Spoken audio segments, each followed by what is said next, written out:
start to meet this diversity. Universal design for learning is an approach to curriculum that minimizes barriers and maximizes learning for all students. Whoa, that's a fancy term. Universal design for learning. Let's unpack it a bit. Let's think about the word universal. By universal, we mean curriculum that can be used and understood by everyone. Each learner in a classroom brings her own background, strengths, needs, and interests. Curriculum should provide genuine learning opportunities for each and every student. Now let's think about the word learning. Learning is not one thing. Neuroscience tells us that our brains have three broad networks. One for recognition, the what of learning, one for skills and strategies, the how of learning, and one for caring and prioritizing, the why of learning. Students need to gain knowledge, skills, and enthusiasm for learning, and a curriculum needs to help them do all three. But every learner is unique, and one size does not fit all. So how do we make a curriculum that challenges and engages diverse learners? This is where the word design comes in.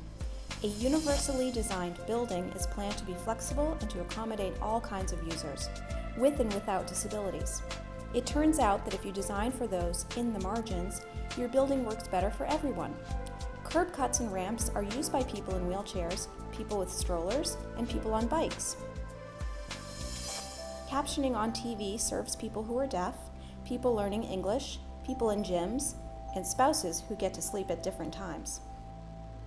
UDL takes this idea and applies it to the design of flexible curriculum.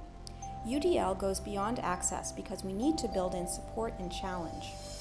So how do we use the UDL framework to make learning goals, methods, materials, and assessments that work for everyone? First, ask yourself, what is my goal? What do I want my students to know, do, and care about? Then ask, what barriers in the classroom might interfere with my diverse students reaching these goals? To eliminate the barriers, use the 3 UDL principles to create flexible paths to learning so that each student can progress. Number 1, provide multiple means of representation. Present content and information in multiple media and provide varied supports. Use graphics and animation, highlight the critical features, activate background knowledge, and support vocabulary so that students can acquire the knowledge being taught. Number 2, provide multiple means of action and expression. Give students plenty of options for expressing what they know and provide models, feedback, and supports for their different levels of proficiency. Number 3, provide multiple means of engagement. What fires up one student won't fire up another. Give students choices to fuel their interests and autonomy. Help them risk mistakes and learn from them. If they love learning, they will persist through challenges. And remember, always keep in mind the learning goal. Get rid of barriers caused by the curriculum and keep the challenge where it belongs. And that's it. Okay, quick recap. Show the information in different ways, allow your students to approach learning tasks and demonstrate what they know in different ways, and offer options that engage students and keep their interest. Universal design for learning equals learning opportunities for all.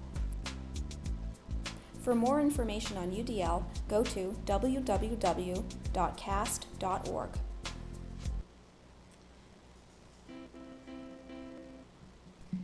Okay, so if we can look at differentiation and UDL and see how they're similar and how they're different, differentiation looks at the content, the process, and the product, where UDL uses those terms of engagement, representation, action, and expression. So in this way, it can be broader, and we have to look at the interests of our students, the needs of our students, where differentiation sometimes focuses more on what the teacher wants to teach the students or how the teacher wants to teach the students. So UDL, how do we provide different ways to engage our students? So we need to know what our students are interested in, how they learn best, what their needs are. How do we give them multiple means of representation? So how do we represent the information that we're giving to them in different ways? And I think that's something that we're probably already working on. You know, when you are teaching your students, you maybe show them a video, you use closed captions. I know some teachers are using audiobooks or different ways for their students to get the information. And then in action and expression, are we just expecting our students to write a paper or do a multiple choice quiz? Or are we actually giving them opportunities to show what they've learned in their way of being able to express it? So are we allowing them to use their creative, maybe drawing or doing a comic strip to show their understanding? Are we allowing them to give a speech or a presentation? So it's finding different ways that work for them instead of just what works for us. So what do we believe about our students in terms of their learning? So we know that our students are image reflectors. They mirror God's goodness through who they are and what they do. And so we need to believe this about our students and believe that they all have something to offer. Instead of thinking, oh, this student has a difficulty, has a problem, they don't learn how I'm teaching them, or they're just not getting it. We need to believe that actually all of our students can meet those high expectations that we set for them. So we need to have goals. We need to know what we want them to work towards. We also need to believe that there are barriers in the system. So UDL aims to break down those barriers. It's not the students. Yes, we do have students who maybe have learning difficulties and learn in different ways, but it's not really their problem. It's actually just the system that has created a way that they have to learn in this way, and they cannot do that. So we also need to know that learner variability is the norm. It's normal to have students of different abilities with different interests in our class, and we should be celebrating that and not seeing that as a weakness, but rather using that as a strength in our classroom. And we also need to believe that continual self-reflection leads to lifelong expert learners. So we need to give opportunities for our students to reflect on their learning so that they can see what are they learning, where do they need to grow, what are some changes they need to make, and that helps them to be prepared in any situation. So I think you can see that UDL fits in really well with the TFT framework, and that we are really believing and trusting that our students are all capable. They all have different strengths that they bring, and we just need to provide the opportunities for them to learn in the way that's best for them. So we need to remember to start small. We need to commit every day to having high expectations for our students, for all of our students. And then we need to believe in them. Truly believe our students can do it, and not compare them to the high achievers or to the, whatever the strengths are in the students. Find the strengths in every student and believe in them. So we are going to look at station rotations, which is one strategy that we could use, which helps with both differentiation and UDL. And so this is something that you may have tried in your classroom, or you may have heard about it before and wanted to try it. So this is something you can try next week. And like I said, start small. You can take one of these things from station rotations and try it, apply it in your classroom. You don't have to apply the whole thing. But let's take a look at it, what it is, and then see how you can use this in your classroom next week. So I've got a quick video. This is made by Edpuzzle, so it's promoting Edpuzzle, but there are many ways you can use station rotation without Edpuzzle. Picture this. It's math class and students are learning a tricky new math concept. Around the classroom, small groups of students are practicing the concept in a variety of ways. At one table, students are watching an Edpuzzle video lesson and completing practice problems in a notebook. At another table, students are using math manipulatives to play a game with a partner. And at another table, the teacher is giving students immediate feedback on the most recent homework assignment. This is the station rotation model. In this model, Students rotate through a series of activities so that they can participate in different types of learning. An online station lets students take things at their own pace while they review key content. An offline station lets students work on collaborative problem solving with hands-on activities. And a teacher-led station lets students work closely with the teacher and gives them the chance to ask questions. Teachers love station rotation because it allows them to work with small groups and give differentiated instruction. Students love it because they get to learn in different ways and receive more personalized support. Ready to plan your first station rotation? Start with a video lesson. Choose from Edpuzzle's library of teacher-created video lessons or upload your own. Then, embed questions to keep students engaged and hold them accountable for their learning. Go to edpuzzle.com to learn more. Okay, so station rotations usually has 3 different stations. There's the teacher-led station, then there's a hands-on station, and then there's online station, but I know that we don't have online for all our students, so especially in elementary grades, but you can have a individual workstation where they're working in their workbook or on some project. And so there's different ways that you can do it, but the point is that you have 3 different stations that they get to rotate around and go to. So they're getting different experiences. And what I also like about it is that they get to meet in a small group with the teacher. So the teacher gets to have more time to get to know like the level that the students are at, what they're learning, what they understand, and clarify any misunderstandings that the students have. It also is a great time for having small work collaboration, so they're working together or playing games together and learning with their friends and not just on their own. But then there is also space to work individually. Picture So, this. This is an example of a station rotation that we did in 4th grade for math. So it's good to have a visual so that the students know what's expected of them, where they need to go, what they need. So we would have with the teacher, and then they would bring their textbook and a whiteboard, and we would do individual problems with them. And then small groups is then they work through their work text, or that's when you could also have a game that they could play to reinforce what they've learned. And then in 4th grade, we did iExcel. So upper grades, you can use iExcel as your online station, or if you're not using iExcel, any sort of online thing, there are many resources online that you can use.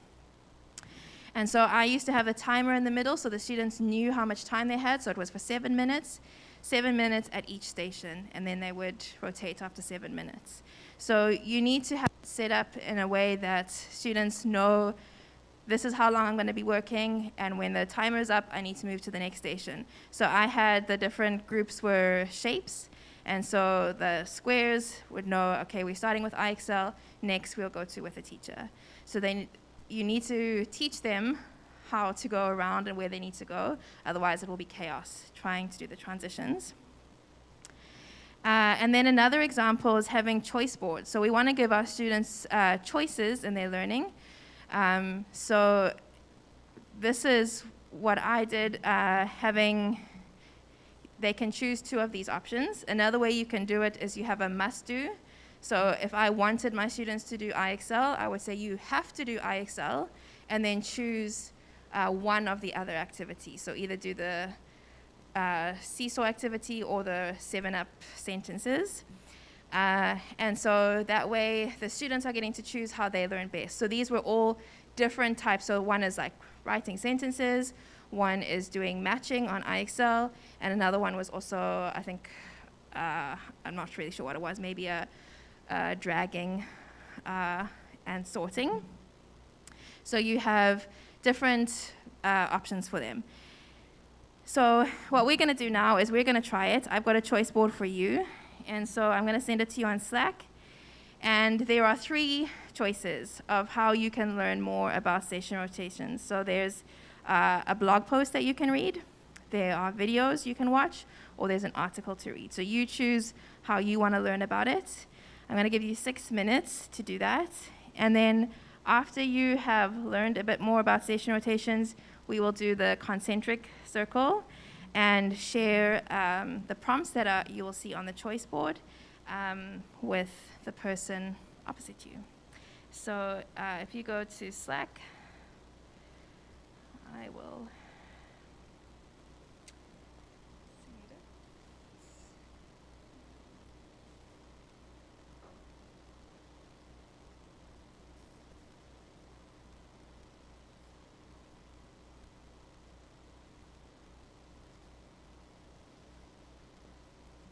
Okay, so I sent it to all teachers.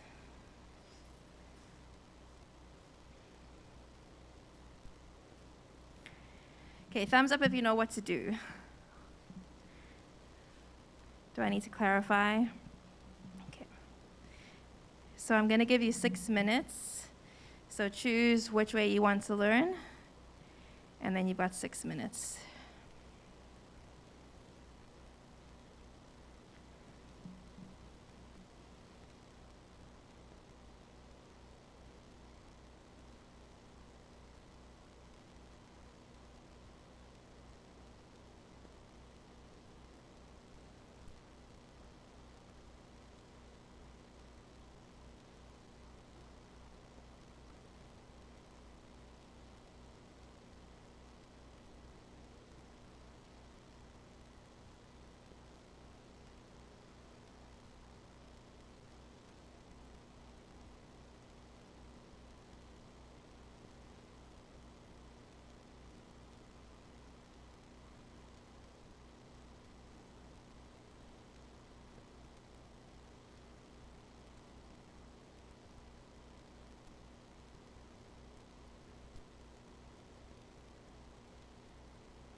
Okay, does anyone need more time? Did we have enough time to learn? Okay, so we're gonna share now with some other people. So I don't know if you remember concentric circles. You meant to get in a circle. I'm not sure that we can make a circle here, but perhaps we can do a line, maybe a line that kind of curves around, but you need to be facing another person. And then we're gonna share, I'll tell you what you're gonna share. There are 3 questions on the choice board, so we'll share with a different person. So if you can make a line facing someone, maybe down the middle, or you can do it here, yeah.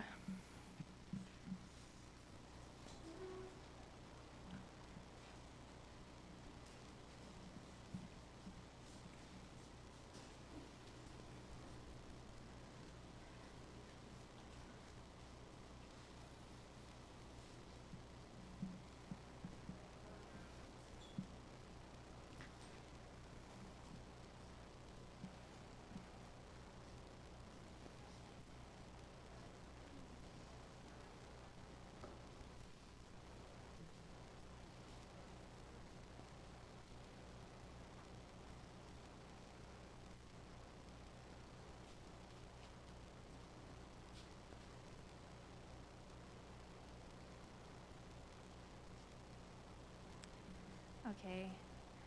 So the first question to talk to your partner about is, how do you think this will benefit students using the station rotation model?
Okay, sorry if I cut you off. I heard some good discussion.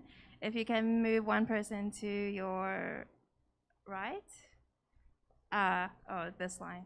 Move, perhaps? Or, oh, that line? Okay. Okay, so that line. Okay. Okay.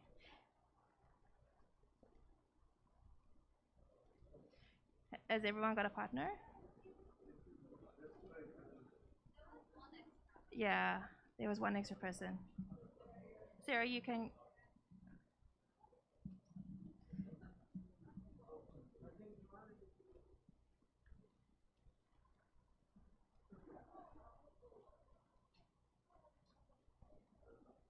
Okay, the next question is, how does this benefit teachers?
Okay.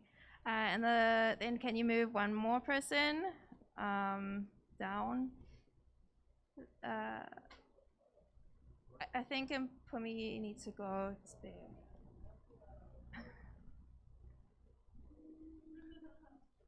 Okay. And the last question is, what is one thing that you think you could try in your classroom?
If you are done, you may thank your partner and sit down.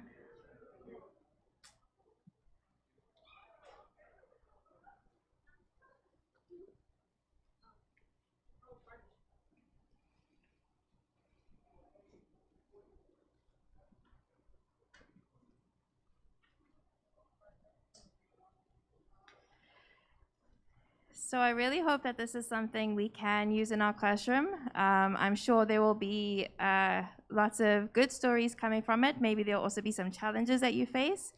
And so I hope that you get an opportunity to talk with your co-teachers or co-workers, anyone in your department or across departments about what you tried, what worked, what didn't work. Share your ideas of how you can improve so that we can reflect on this and see how it goes. We're going to end there, but are there any questions or anything that anyone wants clarification on anything?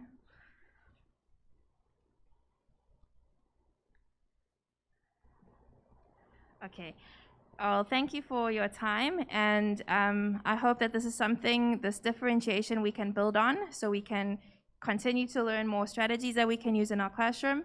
I am working on creating a resource page for teachers, so I will be adding these to that page and be sharing it with you soon. So thank you, everyone, and enjoy the rest of your day.